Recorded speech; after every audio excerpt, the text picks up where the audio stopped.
À présent, on prend la direction des États-Unis pour les Grammy Awards, la grande cérémonie annuelle des récompenses du monde de la musique. Soirée qui a notamment fait la part belle aux femmes. On va faire le point tout de suite avec Pierrick Laurent, notre correspondant à Los Angeles. Pierrick, bonsoir. D'abord, l'une des reines de la soirée, on vient de la voir à l'image, hein, comme on s'y attendait, c'est évidemment Beyoncé. Effectivement, la reine du R&B a fait une apparition surprise à mi-chemin de la cérémonie à laquelle elle ne devait pas participer. Mais voilà, Queen Bee a marqué l'histoire des Grammy dans cette soirée en devenant l'artiste féminine la plus titrée de l'histoire de ces récompenses musicales. Queen Bee a en particulier remporté ce soir les trophées de meilleur clip, meilleure performance R&B et meilleure chanson rap pour Beyoncé en duo avec Megan Thee Stallion. C'est l'autre grande artiste célébrée ce soir. Cette rappeuse de 26 ans seulement qui a émergé cette année sur la scène musicale américaine et qui était consacrée révélation de l'année. Alors deux artistes noirs dans une cérémonie qui a fait la part belle finalement qui a fait écho très souvent au mouvement Black Lives Matter, ces manifestations antiracistes qui ont secoué l'Amérique l'été dernier. On retiendra notamment la meilleure chanson attribuée à I Can't Breathe de l'artiste R&B Her.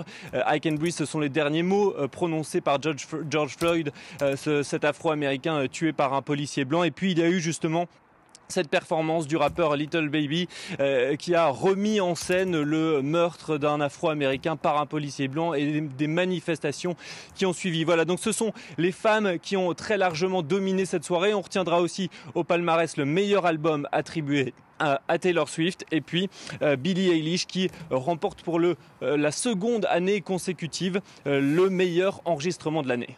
Oui, mais cette édition n'était pas comme les autres, évidemment, Pierrick. Cérémonie particulière, bien sûr, en raison de la pandémie de Covid-19.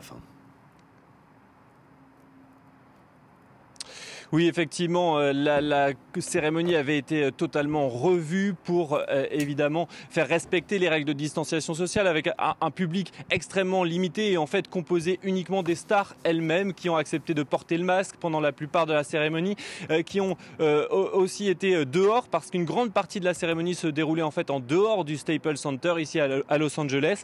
Les performances avaient pour la plupart été enregistrées à l'avance. On a vu la plupart des danseurs masqués, donc une cérémonie vraiment atypique et puis une manière pour les organisateurs de rendre hommage à ce monde de la musique qui a énormément souffert cette année. Ça a été de donner la possibilité à des gérants de salles de concert iconiques un peu partout aux États-Unis de remettre les prix distribués lors de cette cérémonie. Voilà donc les lieux iconiques, les salles de spectacle fermées ici aux États-Unis évidemment comme partout dans le monde depuis un an.